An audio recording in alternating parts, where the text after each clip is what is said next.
be moderating today's webinar on resumes and cover letters. So there are some housekeeping rules. Firstly, please have your mics and cameras off during the presentation. The meeting will be recorded soon, and if you have any question, we do have a Q&A session at the end, so please wait till the presentation is over. Also, please follow us on our social media networks for regular updates. Thank you.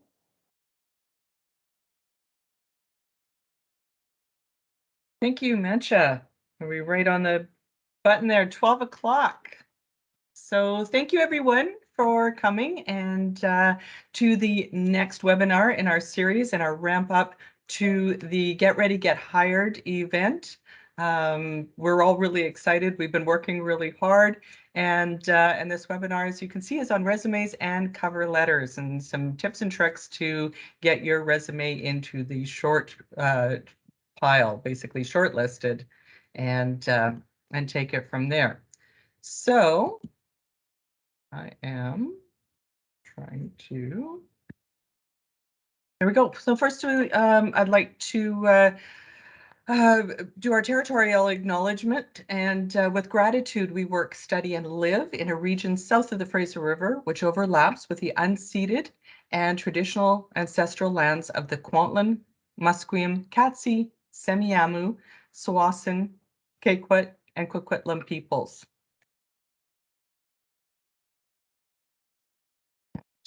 So this sorry, webinar. Michelle, we cannot see your screen. No. No. Okay. I go back to. Now, yeah. Can you see? There we go. Okay. Thank you so much for letting me know. Okay, so this webinar is brought to you by the KPU Career Development Center, which includes career development services, volunteer services, employer relations, and our co-op programs. For the career development services, we do have group drop-ins on Tuesdays and Thursdays.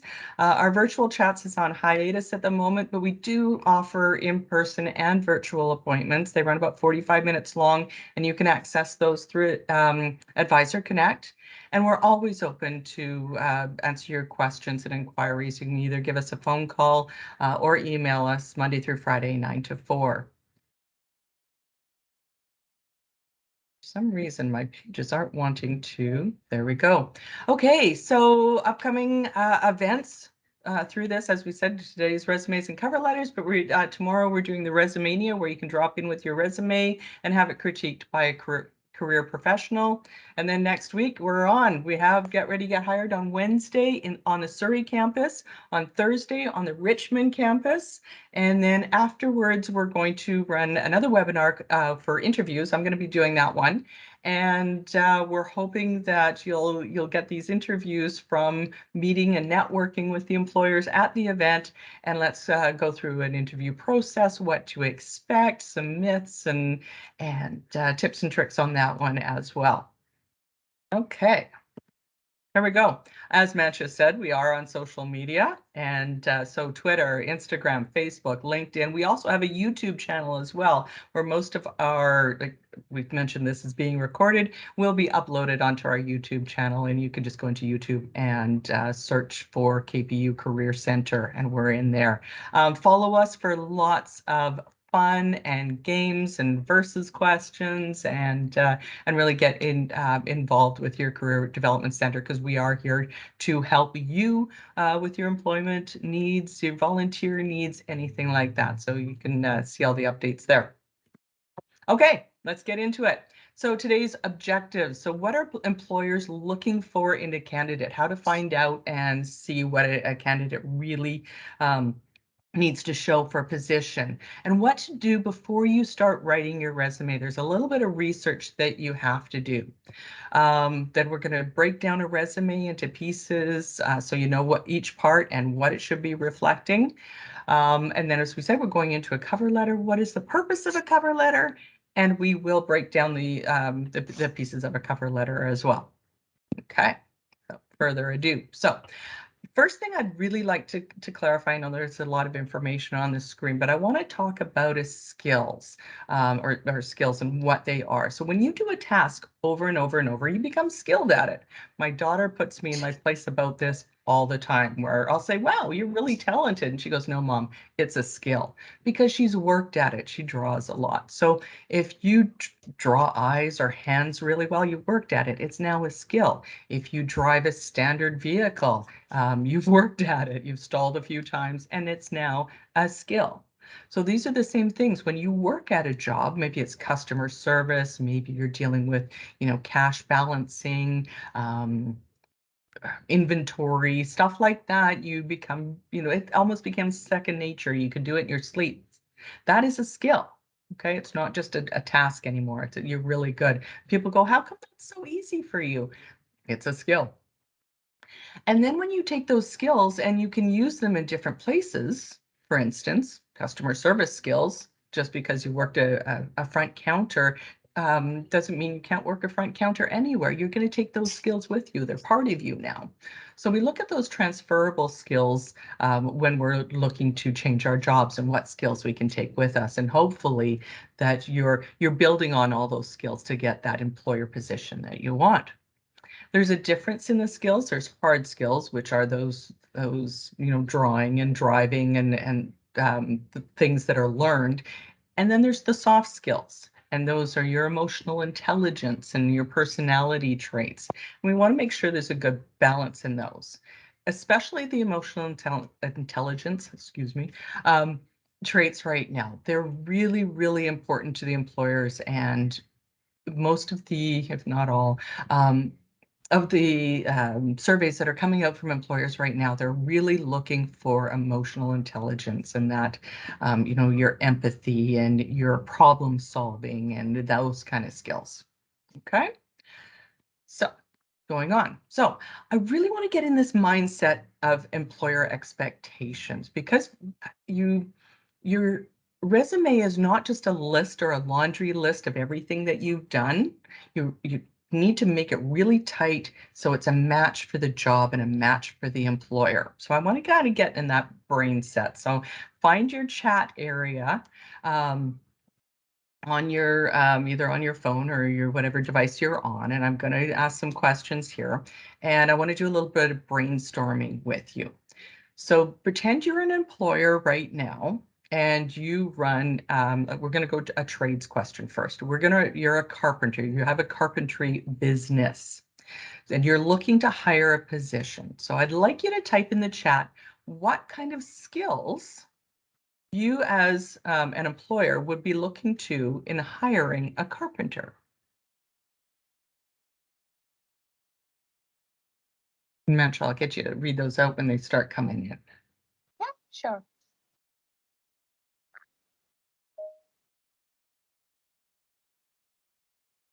What kind of duties or jobs or skills do you think a carpenter would need to have?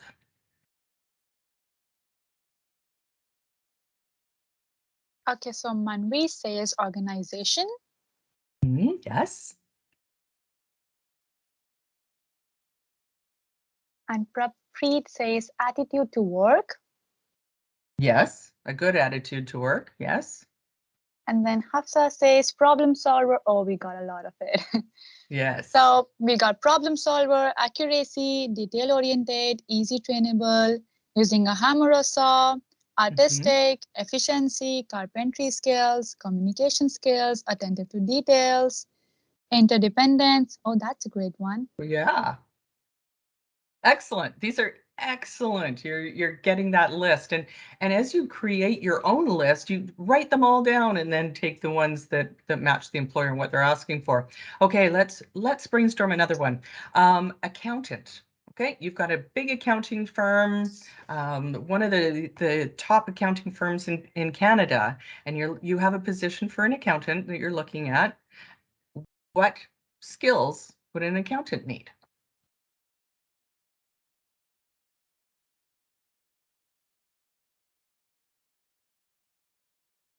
So Harpreet says problem solving. Oh, we do have logical thinking, Mhm. good with numbers, accuracy, honest, quantitative skills, discipline and organization, carefulness, accuracy again, Yeah. Excellent. So, detailed oriented. Oh, it's great. oh, excellent, Trustworthy. excellent. Yeah. So you're getting in that, you are in that. These are excellent, excellent. Thank you. Um, so you're in that mindset of what the employer expects. So when you're creating your own resume, put yourself in that employer's position, and they've given you most of the answers in the job ad. And you know what I find really kind of funny about this? There's a lot of similarities in the skills, excuse me, between a carpenter and accountant. That attention to detail, both deal with numbers and have to be problem solvers. And so there's, yeah, a lot of similarity and a lot of transferable skills. Open that up for myself. A lot of transferable skills in between the two. I don't expect you to go from a carpenter to an accountant, but a lot of them are the same. Okay, excellent. So let's look at a job description. And these are really, this is how to organize yourself before you go and write that resume. When you look at a job ad, you want to highlight those hard skills and soft skills. So I usually take one color, the yellow, and I go through the job ad and I'll highlight all the hard skills. And as I'm doing that, in the margin, I'm going to write a little story to help me remember that skill and how it relates to me. So I can go back to the employer with it. Then I'll go through again with my with another color and do my soft skills with the same thing. When I worked on a team or when I showed problem solving skills or something like that, I want it to jog my memory later. And so I'm making this checklist as I go through, and I'm writing little stories in the margins as I go through. Usually I'm doing this old school and I'll print it out, but you can do the same thing. If you're going to save it, put notes or sticky notes online. What also I'd like you to do is watch for the keywords. If you see team player down there many times, you want to make sure that you're going to incorporate that in your own resume and cover letter because it's important to them. If you see attention to detail, two, three, four times in there, again, it's something that they want to really stress. So you want to stress it as well. Underline it, use another color, etc. on there. So now you're kind of getting the idea of what the employer is really interested in. So again, what the employers are thinking is this candidate really demonstrated that they're interested in working for us and the company? They're going to look to see if there's been research done? Have they matched those skills? If I'm applying for an accountancy, I don't want to put down skills that I was a baker, that kind of thing. I'm going to take that right out, okay, and really have it matched and fine-tuned. Are they going to fit the team? Employers spend a lot of time and energy training, personal develop, that kind of thing on their team. So they want to make sure that this is going to be a good fit in there. And this is what we're going to pull from your resume and cover letter.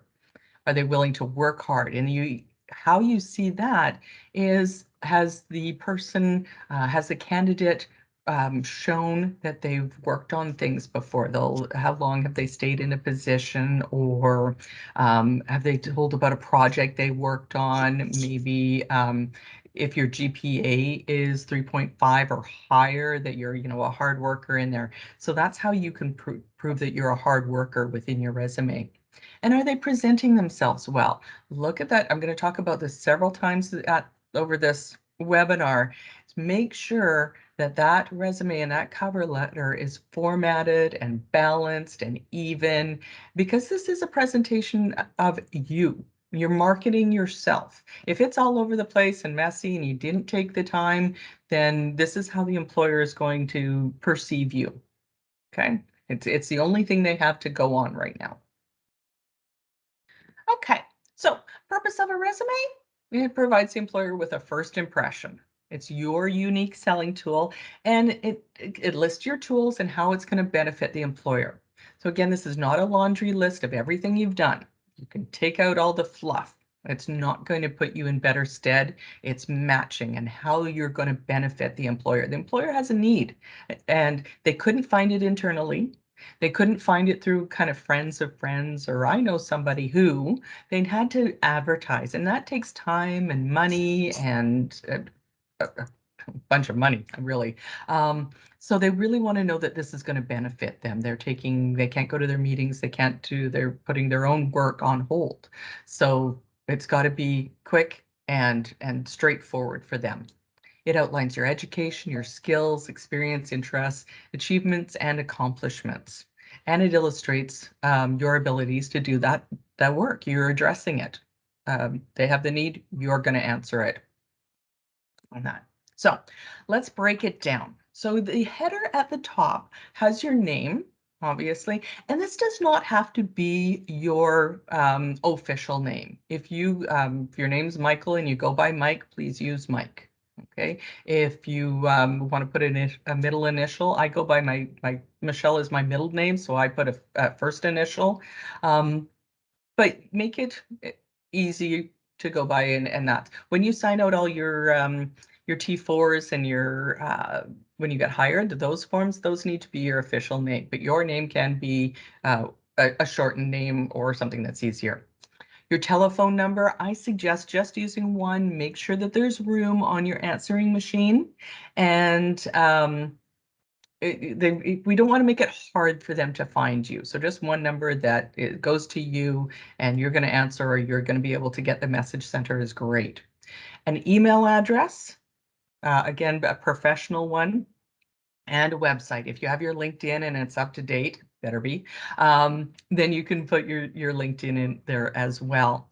Notice I did not put address on there. That address doesn't help you do the job, and sometimes it just takes up, well, definitely, you've got 6 seconds. You don't want a lot of information taking up this key time of your resume, and really it's none of their business where you live.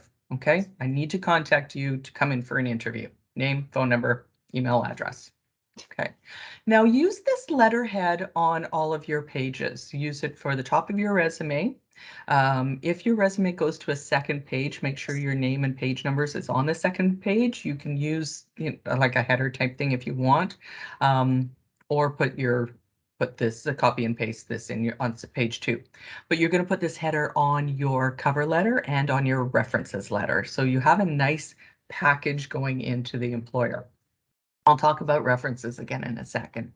And it looks the same on everything. They know that it's yours. I've seen resumes and cover letters with different headers, and you're kind of like, is this the same person? It's your own personal letterhead. So put it up there. Then we go into the next section, profile and summary of skills.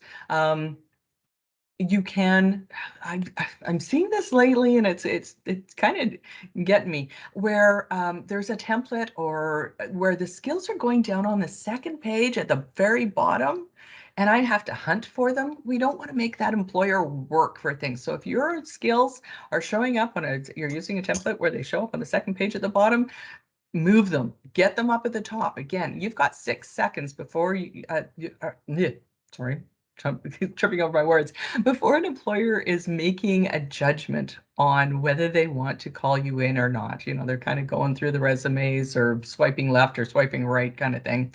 You want to get those skills right at the top, and then we know it's a match because we're working on that. We've read the job ad, and we're going to put it in there. So if you want to put a small paragraph section of your profile, who you are, you're a Kwantlen University student in this program, looking to graduate at this one, and this is what you want to do with your life, that kind of thing. I know that's a little vague, but that kind of profile, or you're going to list some skills as accomplishment statements. And you want to, if you're going to list skills, make sure it's a good mix of hard and soft. Okay. Next section, because your university will probably be education, it's not a rule whether you want to put your work history or your education first, but if this matches better to the job ad, then put your education first. Okay. High school is not necessary on your resume. The only thing an employer is going to get from your high school right now is how old you are, because they can kind of do the math from when you graduated. Unless The job ad asks for a high school graduation, i.e. criminology students, you're going to want to put it on if you're applying to any of the police forces. They usually ask for it. Government jobs, they will ask for it. But if they do not ask for it, don't put it on. On the other side, when you're putting your post-secondary in there, this is a great place to highlight relevant post-secondary training. So maybe you haven't, you're thinking, okay, your skills are kind of light, you're not matching the job really well, you're using some transferable skills. Go into that education going, maybe I haven't done the job, but I've been trained in the job. And that's 4 years of training going towards your experience, right? So it's a great place. And I'm going to give you an example of that. So here we have an example. And notice I didn't put BBA in HRMT. Write it all out. We don't want to have any acronyms on your resume. Bachelor of Business Administration and Human Resource Management. And my dates are on the right-hand side. We like the dates on the right-hand side. It's just something that comes comfortable to us. If you want to put it underneath, that's your choice, but I would suggest putting it on the right-hand side. 2007 to present. My formatting on this one, I've only done the year. Again, I caution on that. I like month, year, and then we cannot put when you're going to graduate if it's in the future. Okay, life happens to us. Put to the present. You'll notice underneath I put Kwantlen Polytechnic University, not KPU, Kwantlen Polytechnic University, third year student. So kind of in my head as an employer, I'm thinking, okay, this person's got another year to go. Are they flexible or do nights and weekends? This is something I can probably work with. And here's where I'm highlighting, this is why I picked this point, is the relevant coursework. So total compensation and a short little description of what the class total compensation went over. Recruitment and selection, because I work at KPU, I know this is HRMT 3135, but to that means nothing to an employer. I want to know the name of the course, recruitment and selection, and what you did in that. So I know you've been trained in creating job ads and job descriptions and an interview process. Okay, so this is something that I'm going, okay, maybe they haven't done it, but there's training in that. And KPU, it looks good on your resume. So we're going to take it from there. So that's an example there. Moving on, basic to the next component. So work experience, if we put that here, now your work experience and your education should both be in reverse chronological order. And what that means is what you're doing right now or the last job or the last degree that you had should be first. Working backwards in time, so the first job that you had, I'm going to clarify that in a second. First job that you had should be at the bottom, or the first degree that you made should be at the bottom. Again, I don't want you to put a laundry list in there of every job. If you were doing summer jobs while you were going to school and it doesn't relate and it takes you into a second page and it looks messy, you can take it out. And that's okay if you have a little bit of time where you weren't working or in school. If you were going to school and not working, you still have that continuity of a timeline that the employers will like. So you want to present a description as a list of accomplishments. So I'll give you an example of team player or teamwork. Employers are getting really tired of just seeing team player. It doesn't mean anything to them anymore. Prove it. So if I want to quantify and qualify that, and I'm pulling this out of my brain at the moment, worked on a team of 20 employees. Nope, I'm going to turn that around. Sorry. Now, on a project team of 20 employees to come in under budget and under time. So I know you're quantifying that with you're in a team of 20 and you work well in a team and you're coming. I didn't go into how much on money because I was pulling it out of my head, but you know, putting those numbers, employers really like that to see that. So if you can talk money or talk people or talk size or that kind of give them something to chew on a little bit. It's much better than just making a laundry list of bump, bump, bump, bump. Have less bullets with more information is better. Any other special skills? And I put this in there that if you wanted to have a section down at the bottom, these are the nice to have. If you've a black belt in Taekwondo, that shows tenacity and hard work and showing up even through good days and bad. And employers like to see that as well. Okay, so here's an example of work experience.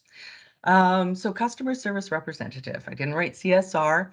And maybe you've noticed as well that the program was in bold in the other example. And this example, now my position is in bold. That's when I scan through as an employer. If I'm going to scan through a resume, I'm going to look for those, bold jumps out. Okay. It's not that I worked at Save on Foods or Extra Foods or Walmart or wherever. It's the job that I did. And then I'm going to look at the bullets underneath there. It's nicely balanced. All my bullets are in a line. My dates are over on the right here. And another caution about the dates, watch your formatting. If your dates start and you've used the shortened version of Jan, Feb, Mar, then continue that down in your work experience as well. We want it all to be a nice flow. If you started with January, February, March, use that on your experience as well. Both of them should match.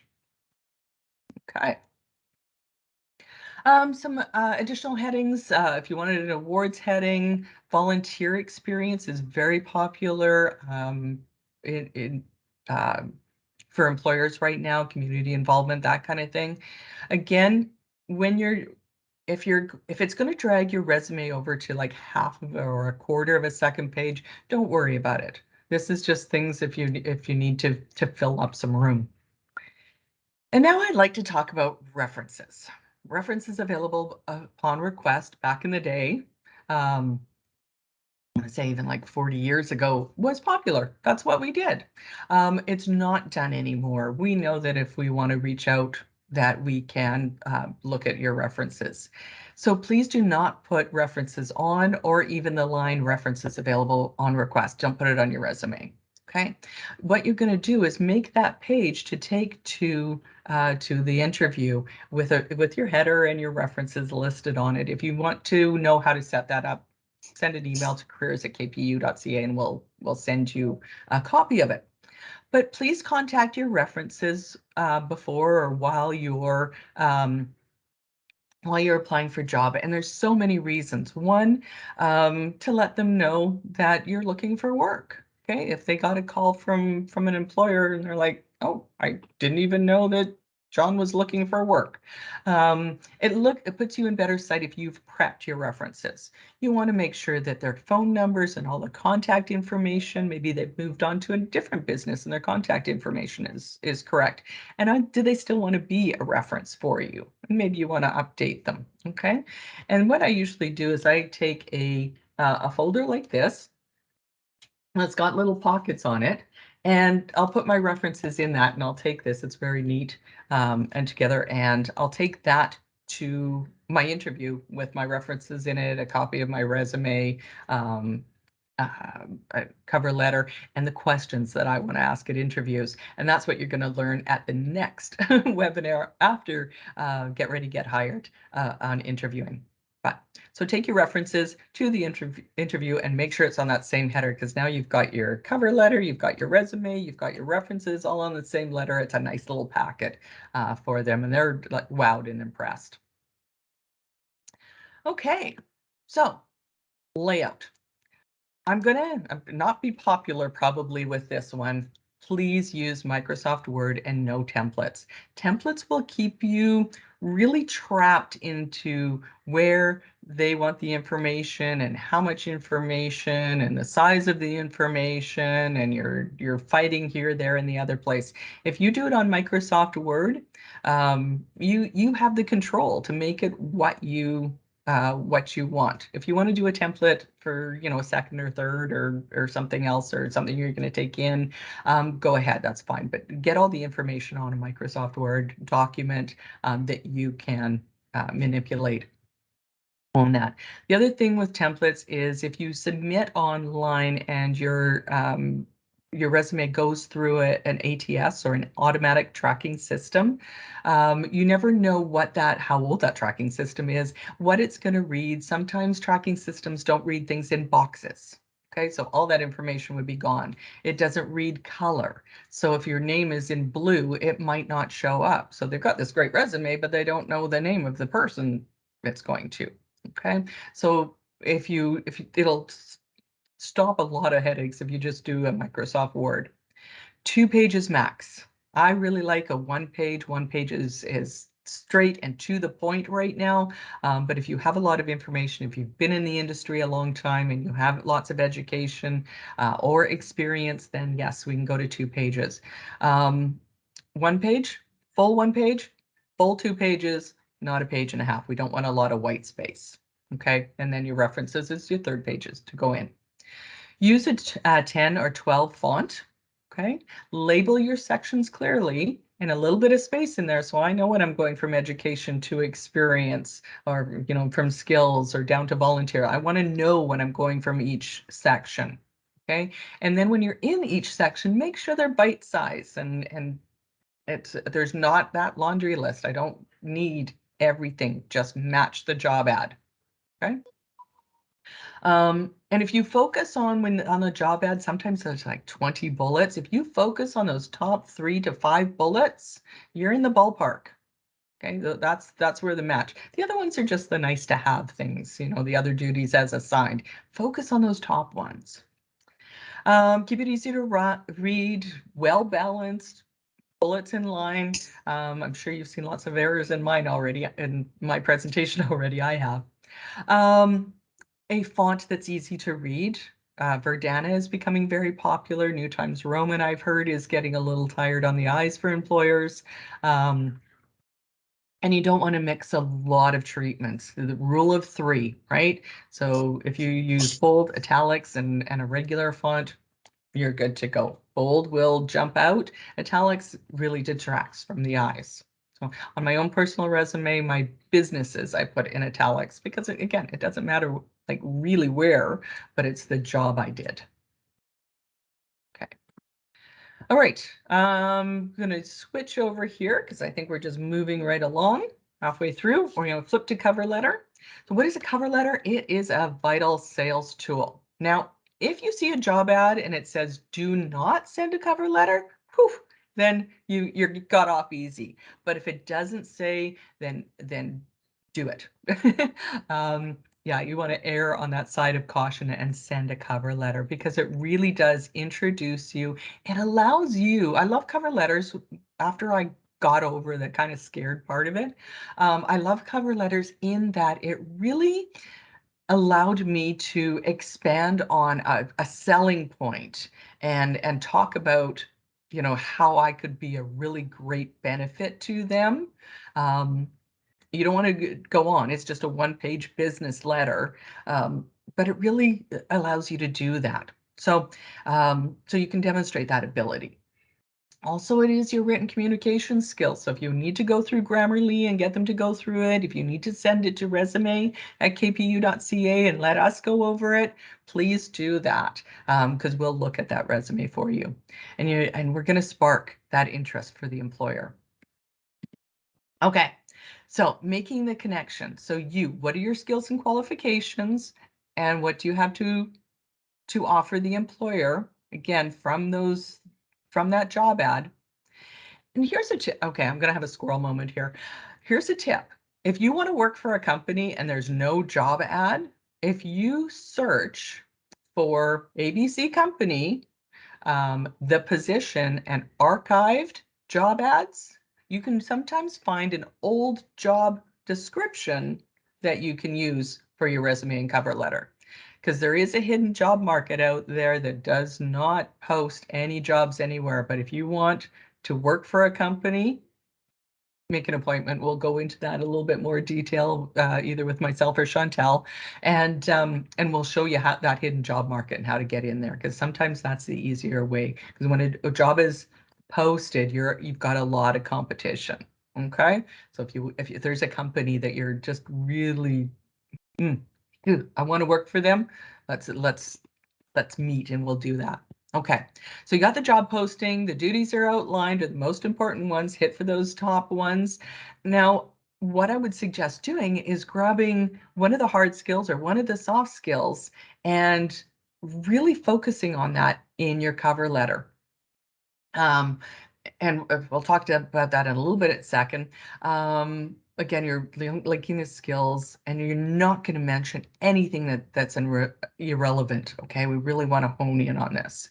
And how do your qualifications match? And remember, education counts as experience. You have training where somebody else may not have training on that. You're up to date, cutting edge. You've got, cutting edge education. Maybe they've got experience that's, a few years old. Okay, so sell to those employers. Okay, so here's a couple of layouts. There's a block layout and a modified block layout. It's the same thing. So basically at the top, you've got the date and the company info. You know what? I'm gonna say this is wrong. Sorry, my bad. You've got your header at the top, the same one as you have on your resume. I grabbed this one. I thought it was better.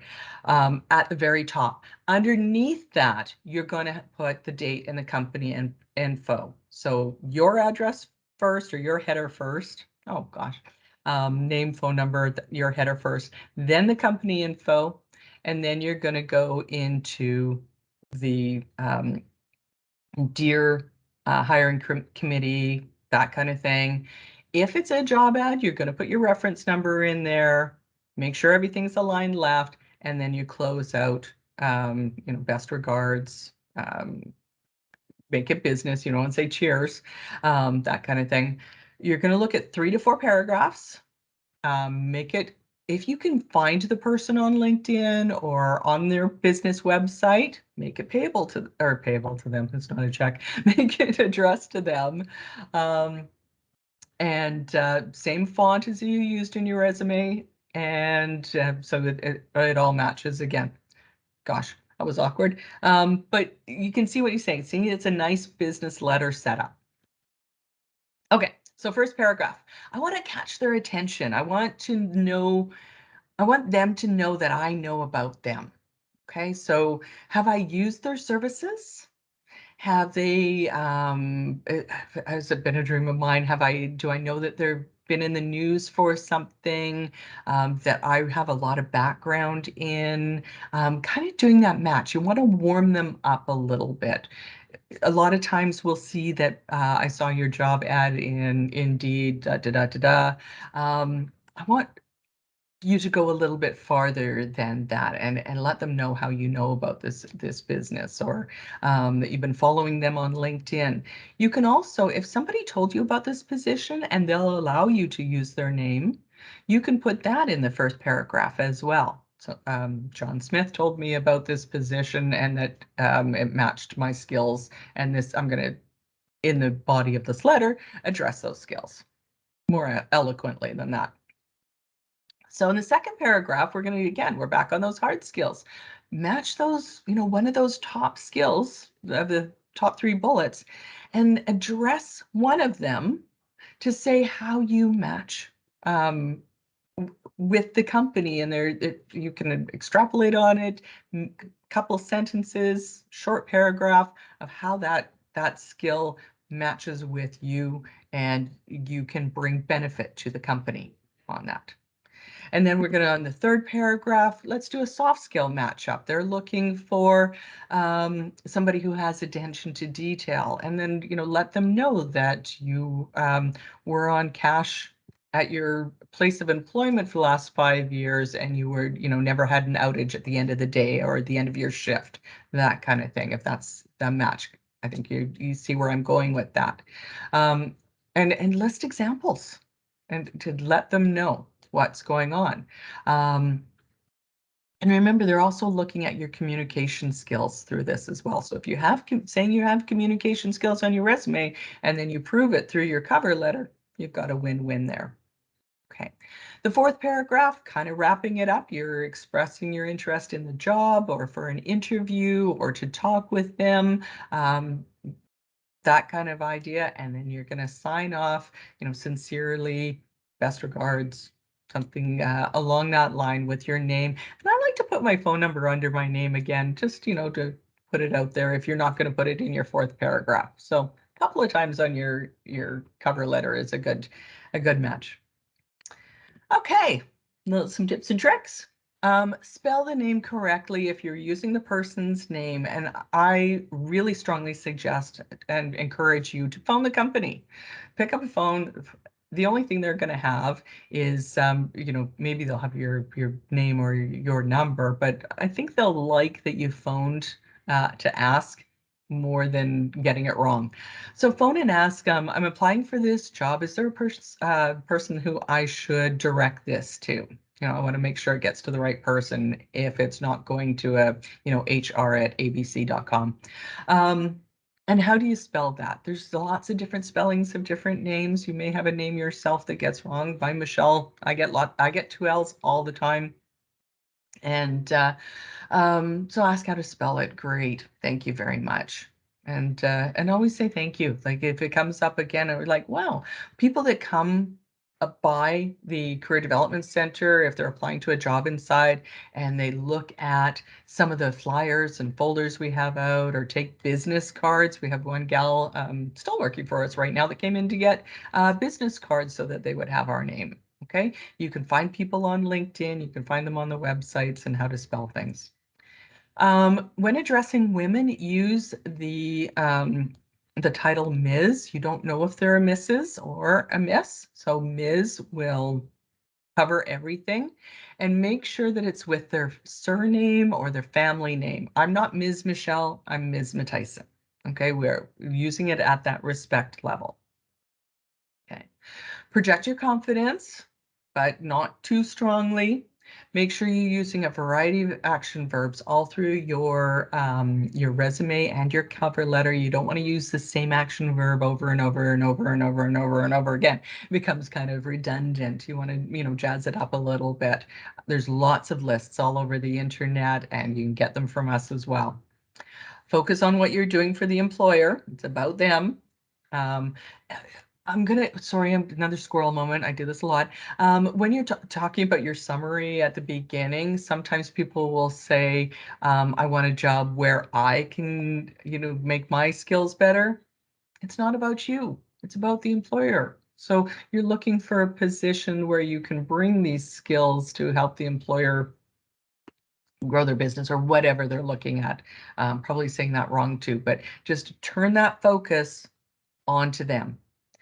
Try not to copy and paste anything from the resume verbatim over. If you say it in a different way, then it usually sticks in longer. So if you've talked about, again, teamwork and working on a team of 20 over there, maybe in your resume you talk about your enjoyment of working in large teams to do this and this, and it's just a little tweak on it, but it does help it stay in their long-term memory.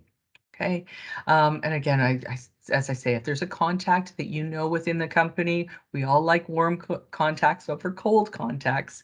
So mentioning that person, get their permission in the first paragraph will warm up your whole application. Okay, a few things just to keep in mind. Have you, read through it? You've got things out in front of you. Have you matched the knowledge? Is it a good match? You haven't thrown a bunch of other fluff in there. You've highlighted your selling points. You've highlighted those top bullets, those highlighted areas. Is it easy to read, aesthetically pleasing? So everything's balanced. All your bullets are the same size and in a row. Your accomplishments are fine-tuned and specific, not too generic, and everything looks consistent. You've looked at your months. And another thing, if a job is in past tense and you're looking at those skills, sometimes what I see is the first bullet will be in the past tense, and then the next bullets will all be in the present tense. So make sure that everything, if it should be in the past tense, that you keep it all in the past tense. Okay. And then looking at it, would you hire you? Would you interview you? Okay. All right. So So that's going over the resume and cover letter. I just want to remind everybody that every time you come to a webinar, there are entries into gift cards. When you come to the career day, get ready, get hired, you grab one of the like bullet bingo cards or the stamp cards. Every row of stamps gets you an entry form into our Fitbit Charge 5. Tuition waivers, so all sorts of stuff that you can win, let alone maybe getting employment. And networking is amazing too. Okay, questions? Whoops.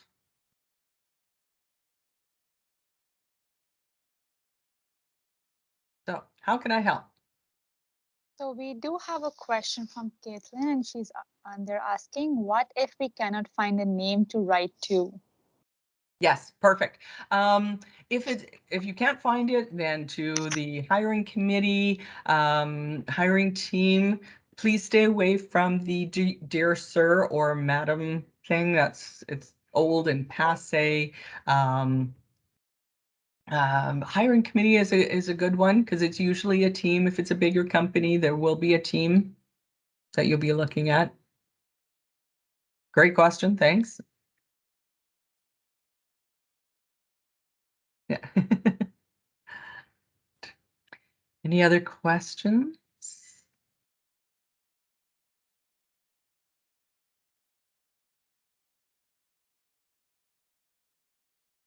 Seeing them pop up. I'm going to answer so this webinar has been recorded, and you can go to our YouTube channel. Just go into YouTube and search on Kwantlen Polytechnic University Career Development Center, and you'll be able to watch the webinar again.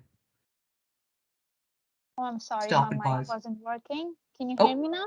I can hear you now. Yes. Yeah, sorry. So one asked a question, do I need to put my picture on my resume? Please, no. Please don't. Takes up. um, I know that that's done in a lot of other places in the world. It's not done in North America, unless we're going, if you're going for like a C level, sometimes they'll put it, and that's a CV, a curriculum vitae. A resume does not have a picture on it. You have your LinkedIn there. Make sure you have a nice picture on your LinkedIn and that it's all up to date and match for what you're looking for on there. So no picture on the resume. All right, we have a question. Will our resume go through AI scanning for keywords? Uh, if it's hard to know whether it will or not. So when a company buys an ATS, and I'm going to pick KPU, we just got a new one, but our ATS that we were using before, I found out afterwards, did not have any scanning technical things turned on at the time.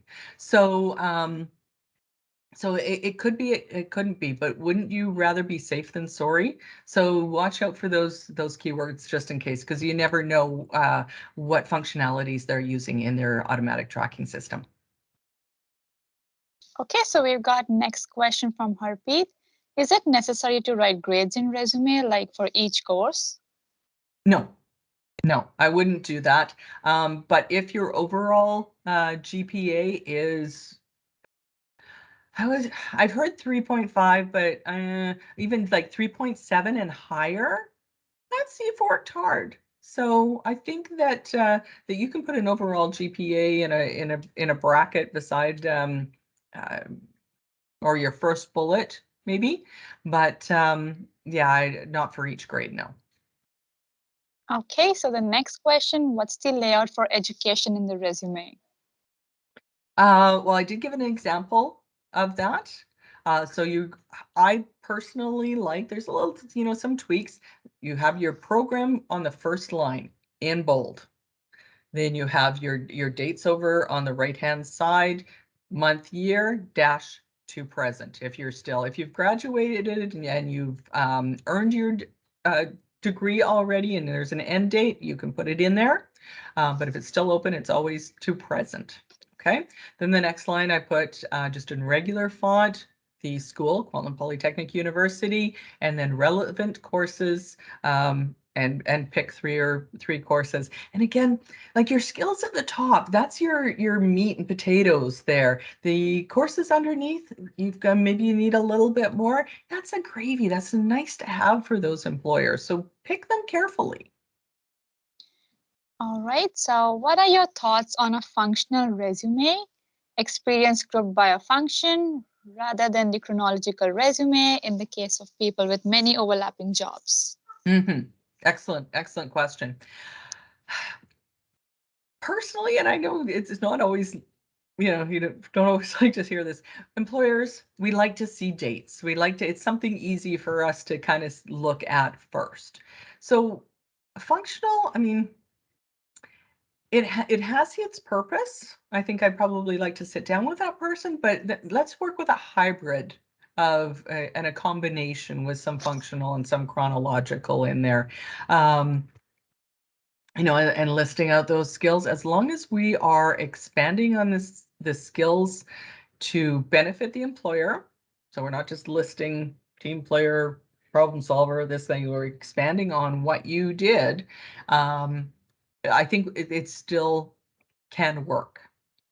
So, but I would strongly suggest that needs some extra attention from one of your career coaches. Okay, so the next question is if there has been a gap of studies or job experience, what is suggested to mention instead of during this period? I have seen where, if time has been taken off to travel, or if it's evident that there was some time that to raise a family, that can be addressed in a cover letter. That's a great place. I always like to address the elephant in the room. I don't want them to go off and think, what did they do, this, that, and the other thing, because it doesn't mean it's not a bad thing to have a break at all. It actually can be a really great thing. So, I mean, if you're traveling, then that world experience could be a win-win, depending where you're going with your with your work interests.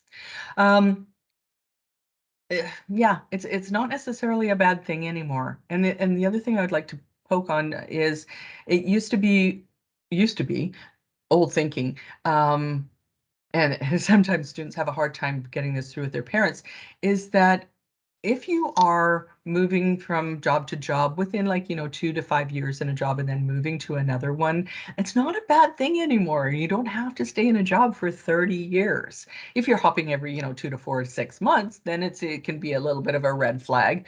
Not when you're going to school, because you know that usually they're survival jobs, but it's okay to see that forward movement and that there's been a change every couple of years or something. So, sorry, I hope I answered that one and didn't go off on a tangent there. No, it was great, it was informative for me too. Okay, so the next question, how about portfolios of previous work experience or anything that the person would like to share with the employer? And what's the best way to link it to the resume? LinkedIn. LinkedIn is amazing. I coach some students in different areas, especially like trades.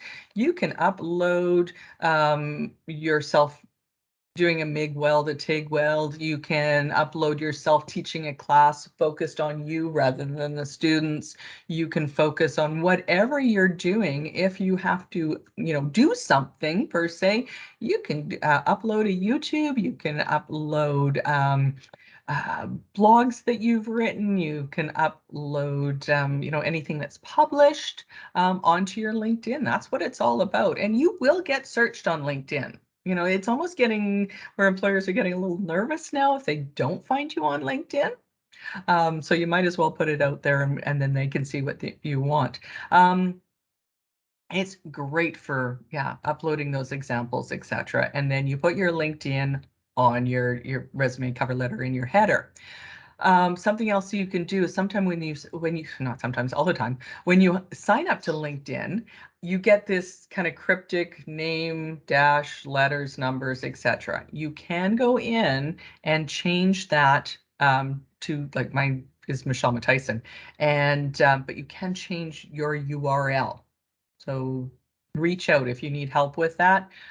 We can go through that. It's really easy to change, and either first name last, last name first, accounting student John, whatever works for you. Be businessly creative. Okay, so the next one. After my work, I have a gap of about 2 years before pursuing my postbaccalaureate. Should I explain it if there's a personal reason involved?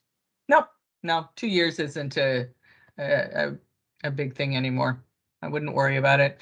If it comes up at the at an interview, you may want to be ready for it, but I don't think that that's going to be a red flag at this point. Okay, and the next one, should we send a resume in Word document always, or can we send a PDF also?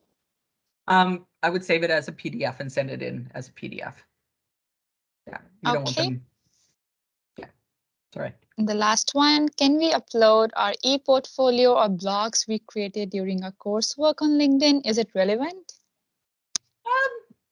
I'm going to put that one back at you. Is it relevant? If it is relevant, then yes, absolutely, you can put it in there. If it's something that you've, um, again, it's not a laundry list. Don't throw everything up there. But if it's relevant and it's something that you worked on, a research project, and it's relevant to where you're going and something you're proud of, and you can see that transferable relevancy, then yeah, definitely. All right, so I guess we're done with the Q&A session. We don't have any more questions here.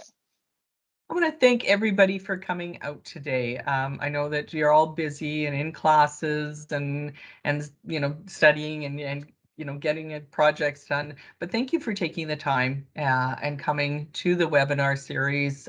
It's really great to see you, and I love hearing all the ding ding ding as people come in. I look forward to seeing you at our Get Ready Get Hired on both campuses. I hope you'll make the time to come out and network. We'll be there. So if you're nervous about talking to anybody or if you want an introduction, please come over and say hi. I'll take you over and do an introduction. I'm there. I will have my pom-poms, and we can help you work through some things. Maybe you have a question about how to how to start and open that with that question. Well, we're definitely there for you.